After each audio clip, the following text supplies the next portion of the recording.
Programme Halate Hazra देखने वालों की खिदमत में मोहब्बत भरा सलाम नाज़रीन। आज जिस शख्सियत से आपको मिलवाएंगे एहसन सिंधु साहब, आजकल यहाँ लेबर पार्टी है उस पर मेरा ख्याल है कि ये काफ़ी मेहनत कर रहे हैं और कोशिश कर रहे हैं कि इस दफ़ा जो इलेक्शन है उसमें भी हिस्सा लें।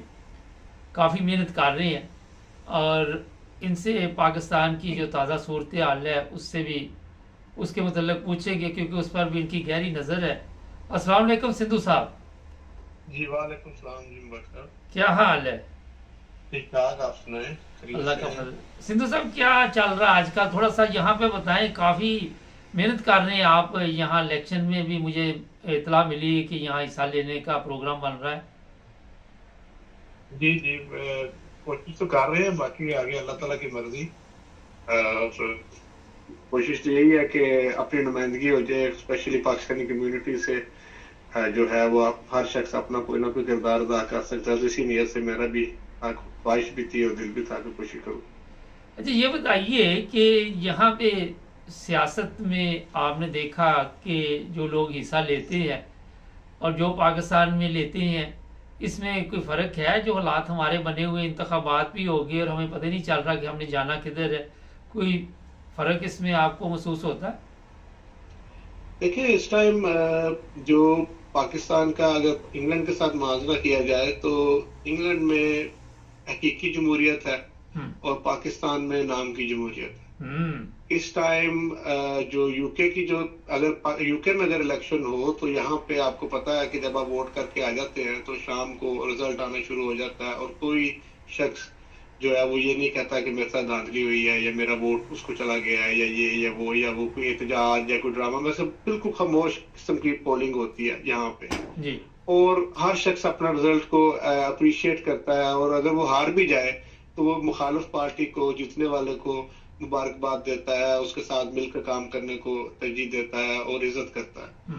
पाकिस्तान में बदकिस्मती से हमने 75 सालों में ये सबक नहीं सीखा कि हम एक फ्री एंड फेयर इलेक्शन करवा सके। बदकिस्मती से अदारों की मुदाखलत, बदकिस्मती से जो हमारे हुक्मरान है उनका बार बार आ जाना। इंग्लैंड के अंदर अगर एक शख्स वजीर आजम रहे तो वो हिस्ट्री बन जाता है जब वो उतरता है और वो अपनी एमपीशिप से भी रिजाइन करता है। पाकिस्तान के अंदर एक जाता है और वो दोबारा आ जाता है। बाप है तो बेटा बन जाएगा, बेटा है तो आगे से उसका पोता बन जाएगा।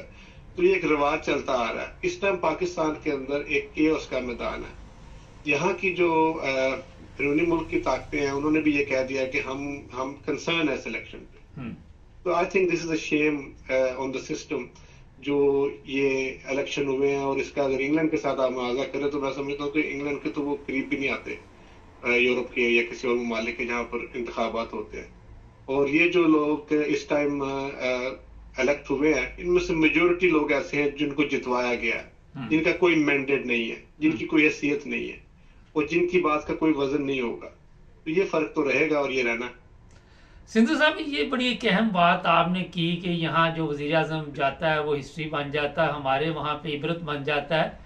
ये बताइए जो हालात आज आप देख रहे हैं, सौदेबाजी हो रही है, पता ही नहीं कौन किधर चला जाए, ना हमें को पता है कि हमारी मंजिल कहाँ है, ना हमें पता है कि रास्ता कौन सा सीधा है। अभी बिलावल ने कहा जी हम कोई वजारत नहीं लेंगे मगर नून लीग कोई हिमायत में हुकूमत बनाएंगे। बगैर लालच के ये हो सकता है कि पीपल्स पार्टी नून लीग के साथ मिल जाए? देखिए, पीपल्स पार्टी और नून लीग का जो आपस में चोटी दामन का साथ है ये इकट्ठे रहेंगे। ये चाहे इस तरह के ड्रामे करें, ये वो करें, ये इन्हों की इन्हीं हरकतों की वजह से पाकिस्तान इस नई तक पहुंचा। मैं समझता हूँ कि जो बिलावल भुट्टो साहब हैं उन्होंने एक स्मार्ट मूव किया है कि हम आपको वोट देंगे मगर हम आपके साथ नहीं बैठेंगे। और इसके अलावा कल तक तो ये था कि एक बंडर बात चल रही थी कि जी आज 2.5 साल के लिए आप वजीर आजम, 2.5 साल के लिए आप वजीर आजम। इस तरह मुल्क नहीं चलते, इस तरह जमहूरियत नहीं चलती। ये दुनिया की वाहिद जमहूरियत है जिसके अंदर ये है ना वो शिफ्ट वाइज आप काम कर रहे हैं। It's not a security job कि आप अपने एक शिफ्ट खत्म हुई तो दूसरी शिफ्ट शुरू करते हैं। इसमें मुल्क की मामलात होते हैं, मुल्कों के आपस में दूसरे ममालिक के साथ बड़े गहरे जो उनसे हैं वो तल्लकात होते हैं जिसके अंदर मुख्तलिफ मुआहदों पर दस्तखत होते हैं। ये तो बदकिस्मती है पाकिस्तान के लिए, ये जो हुक्मरान है। और इस दफा जो अवाम ने टर्न आउट दिया, दैट इज सरप्राइजिंग। ये बहुत अच्छा हुआ है और अवाम का ने निकल के ये बताया है कि हम जिंदा हैं। मगर अभी भी बहुत सारी चीजें बेहतर होनी चाहिए और होनी पड़ेगी। अदरवाइज इनके साथ कोई मुल्क मुआहदा नहीं करेगा, इनके साथ कोई मुल्क जो है वो किसी किस्म की इन्वेस्टमेंट के लिए इन्वेस्ट नहीं करेगा पाकिस्तान में, क्योंकि वो अनस्टेबिलिटी इतनी ज्यादा कर दी गई है, अब उनके हाथ से बाहर निकल चुका है। और वो जो ABCD है वो इस टाइम परेशान है कि हम किस चीज को छेड़ बैठे हैं। मैं समझता हूं कि अभी भी इनको होश के नाखून लेने चाहिए। Accept the mandate of Imran Khan, accept the people जो जीते हैं। और वो फॉर्म 45 लेकर बेचारे भागे फिर रहे हैं और फॉर्म 45 का मैच ही नहीं कर रहा फॉर्म 47 के साथ। तो इससे बड़ा क्या ड्रामा हो सकता है किसी मुल्क के लिए। और जिस तरह के ये हालात पैदा कर दिए गए हैं और ये मतलब बारियां लगी हुई हैं कि हम ये कर देंगे, इस तरह करने नहीं। Let the people decide their leadership. यहाँ पे वजीर आजम बराह रास्त अवाम से मुंतखब होना चाहिए, सदर बराह रास्त अवाम से मुंतखब होना चाहिए। ये नहीं होना चाहिए कि बस ये जो है वो बस जिसका दिल करेगा मतलब एक फैमिली टर्म नहीं। लोगों को आगे आना चाहिए, पढ़े लिखे लोगों को आना चाहिए। ये पहली असेंबली होगी इस हिसाब से, चाहे जैसी भी धांधली है। मेजोरिटी लोग जो PTI के हैं वो पढ़े लिखे हैं और वो लोग हैं जो चाहे वो प्रोफेशनल है, डॉक्टर्स हैं, चाहे वो लॉयर्स हैं, बैरिस्टर्स हैं। ये तो बहुत सारे बड़े ओहदों पर मतलब एजुकेशन के साथ वो पार्टिसिपेट किया। I think this will be a good strong assembly अगर इसको प्रॉपर उनका एक्सेप्ट कर लिया जाए, फॉर्म 45 के मुताबिक रिजल्ट दे दिया जाए जो कि फॉर्म 47 को। और यहाँ पे इतनी बड़ी हमाकत की है इन्होंने कि नवाज शरीफ का जो हल्का था जहां से वो इलेक्शन लड़ा 130 से, जहां पर यास्मीन राशिद साहिबा जीत रही थी, मेजोरिटी के साथ जीत रही थी, वो जिस बेवकूफ ने वो रिजल्ट बनाया है, अगर आप उसको देखें तो उसके अंदर उसने पीपल पार्टी का भी 0। हालांकि पीपल पार्टी का वहां पे जो है वो एक नुमाइंदा तो था ना, उसने अपने आप को वोट तो डाला होगा, या उसकी फैमिली ने, वो भी 0। दूसरी जमातों का भी 0। और सिर्फ और इतने वोट उसके अंदर डाल दिए हैं कि इतने तो वहां पर रजिस्टर्ड ही नहीं है। तो ये तो तमाशा है और इस ऐसी असेंबली को कौन मानेगा। अच्छा सर, ये बताइए 3 इस्तीफे कल आए हैं, जहांगीर तरीन और वो जो खैबर पख्तूनख्वा का क्या नाम है उसका, वो अच्छा आ जाता ज़हन में, दूसरा वो सिराज जो जमात इस्लामी का है। ये तीनों इस्तीफे क्या मैसेज दे रहे हैं मौजूदा हालात में, आप क्या देखते हैं? इन 3 इस्तीफों के अलावा अगर आप को याद हो, दो MP के जो है सीटें हैं वो पीर पगाड़ा ग्रुप ने आसिफ जरदारी की झोली में डाल दी। उन्होंने कहा जी हमें ये भी ना दें आप, जो आपने हमारे पे एहसान किया, हमें ये भी दो नहीं चाहिए, कहीं कोई नाराज ना हो जाए। तो देखिए ये इनका इस्तीफा आना, सिराजुल हक का इस्तीफे की समझ लगती है, जहांगीर साहब के इस्तीफे की समझ इसलिए नहीं लगती कि उन्होंने पूरी कोशिश की, पूरा जोर लगाया कि किसी तरीके से उनके जो मुखालिफ हैं उम्मीदवार हैं वो या तो दस्तबरदार हो जाए और या वो जो है वो उनको गायब भी करवाते रहे। बहुत कुछ होता रहा। तो इसकी इन्वेस्टिगेशन भी होनी चाहिए मेरे हिसाब से। और दूसरा, इनके इस्तीफों से, इन तीनों इस्तीफों से मैं कुछ सरप्राइज नहीं हूँ, पर ये चीज की एक दाद देनी पड़ेगी कि जो सिंध के हैं जमात इस्लामी के, मुझे नाम नहीं आ रहा, नहीं सॉरी इफ यू करेक्ट मी, नाम क्या था उनका? नईम हाफिज नईम साहब ने बड़ा अच्छा एक जो है जेस्चर दिया है, जिसमें उन्होंने कहा कि जी मैंने ये सीट नहीं जीती, लिहाजा मैं जो जीते हैं उनको दे रहा हूँ। तो ये इस तरह के होना चाहिए। मगर बदकिस्मती है, ख्वाजा जो है रेहाना डार साहिबा मेजोरिटी से जीत रही थी और फिर उसके बाद यकदम उसे चेंज कर दिया गया। वो एक शुभ शुभ वाले बाबा जी आपने सुने होंगे, जो आप वो फूक मारते हैं तो चीज चेंज हो जाती है, तो वो शुभ हुआ तो साथ ही वो रिजल्ट चेंज हो गया। तो ये तो हो रहा है पाकिस्तान में। अच्छा सर, बड़ी जो खबरें आ रही हैं कि जो ताकतवर लोग हैं वो सबसे बड़ी सियासी जमात बनी हुई इस वक्त, और उसके मुकाबले पे कोई भी जमात ठहर नहीं सकती सिविल जो है। आप क्या समझते हैं, अगर ये हुकूमत बना लेते नवाज शरीफ वगैरह, तो कितनी देर चलेगी या 5 साल निकाल देंगे ये? ये तो मैं समझता हूँ कि ये इससे बड़ी खुदकुशी हो नहीं सकती सियासी किसी के लिए भी। ये खुदकुशी में जाएंगे और उनको जाना चाहिए, क्योंकि पीपल्स पार्टी बच्चे नहीं है। उन्होंने बड़े तरीके से, मैंने आपको बताया ना, स्मार्ट मूव किया बिलावल भुट्टो ने। हालांकि आसिफ जरदारी साहब का पूरा जोर था कि हम प्राइम मिनिस्टरशिप भी ले लें, हमें सदारत नहीं चाहिए, सदारत मियाँ साहब ले लें, मियाँ साहब के केसेस भी हैं उसमें, वो मियाँ साहब को ससना भी मिल जाएगा, बच भी जाएंगे।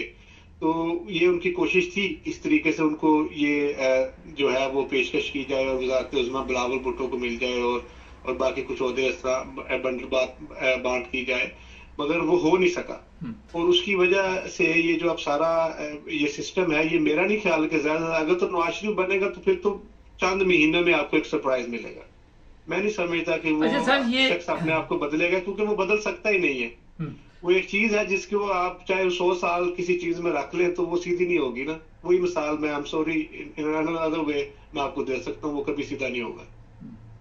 अच्छा, वो समझ गए लोग, सीधी नहीं हो सकती। अच्छा ये बताइए कि पाकिस्तान में कोई ऐसे भी हालात बन जाएंगे कि अवाम भी कभी सुख का सांस ले, कोई अवाम को भी रिलीफ मिले, कोई अवाम के दिन भी आप तब्दील होते नजर आ रहे हैं, आपको देख रहे हैं कोई? नहीं, देखिए अवाम के लिए सबसे बड़े दिन कैसे चेंज हो गए जिस महंगाई में।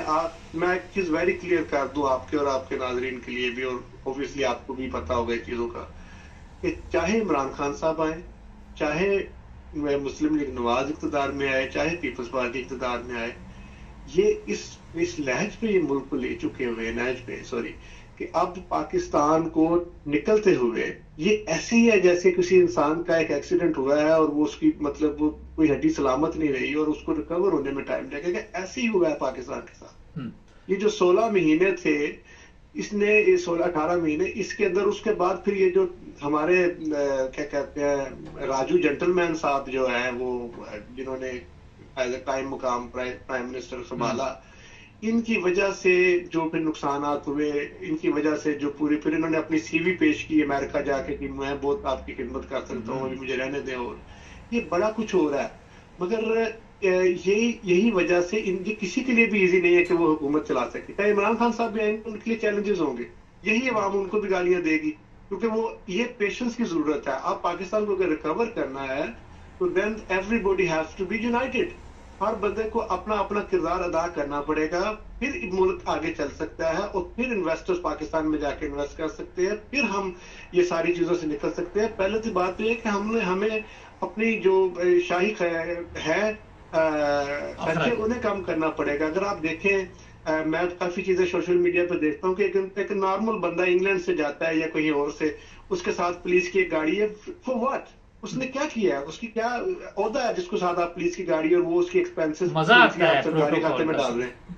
सिंधु साहब, मजा आता है वो प्रोटोकॉल का। वहां पे तो आपने देखा नहीं कि मजे मजे में पूरा मुल्क जो है वो कहाँ तक पहुंचा दिया हमने।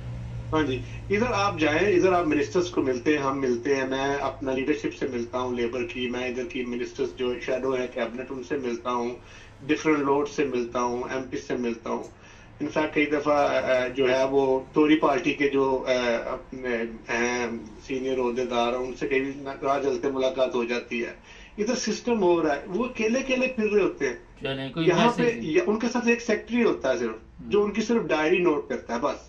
चले कोई मैसेज दे दे, हमारे देखने वालों को काफी टाइम हो गया। गाड़ियां होती है साथ। मैंने कहा कोई मैसेज दे दे, मुख्तसर टाइम खत्म हो रहा है। सिंधु साहब, मैसेज यही है जी कि अपना अपना किरदार अदा करें। ओवरसीज पाकिस्तानियों की बड़ी कुर्बानियां हैं। ओवरसीज पाकिस्तानी जो हैं वो अपने मुल्क के लिए बहुत कुछ कर सकते हैं। आप अपने एमपीज को यहाँ पर राब्ता करें, अपने लोकल एमपीज को, अपने लोकल नुमाइंदों को, और उन्हें बताएं कि हम कंसर्न है कि पाकिस्तान के अंदर ये मसाइल है, हम कंसर्न है कि यूके के अंदर ये मसाइल है, हम कंसर्न है गाजा के ऊपर, कंसर्न है कि हमें गाजा के ऊपर भी आवाज उठानी चाहिए। हालांकि जो है वो लेबर पार्टी का जो है वो स्टैंड होना चाहिए था। जी, एक सवाल आखिर पे है, आखिर पे मुझसे जवाब दीजिए, काफी टाइम हो गया। कोई जंग शंग का शोर शराबा पड़ा हुआ है?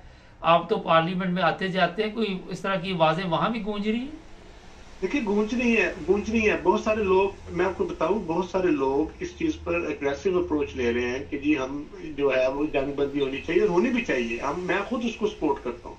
मगर मैं समझता हूँ कि जब भी आपने कोई काम करना है, जब तक आप पार्टी छोड़ देंगे, पार्टी छोड़ के आप कहें कि जी लीडरशिप जो सी है वो फलां मुल्क पे या गाजा पे या किसी और जंग बंदी पे बात नहीं कर रही, तो वो आप निकल जाएंगे तो किसी को कोई फर्क नहीं पड़ेगा। अगर आप पार्टी के अंदर रह के अपना एहतजाज रिकॉर्ड कराते रहे, अपना पार्टी के अंदर रह के अपनी जो मतलब जो है मिनिस्ट्रीज है उन तक अपना मैसेज देते रहे, तो मैं समझता हूँ स्ट्रोंग होगा।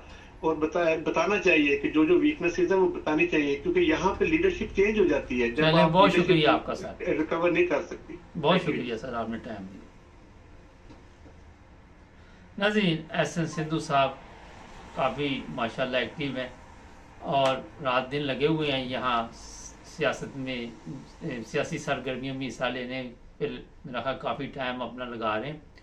असल में इंग्लैंड में रहने वाले लोगों को पता है यहाँ पे कितना सिस्टम तब्दील है पाकिस्तान की निस्बत। इन लोगों ने हमारे ऊपर हुकूमत तो की, मगर हमारी हालत फिर भी नहीं बदली। ना हमारे चैनल को सब्सक्राइब करें, जुड़े रहें हमारे साथ।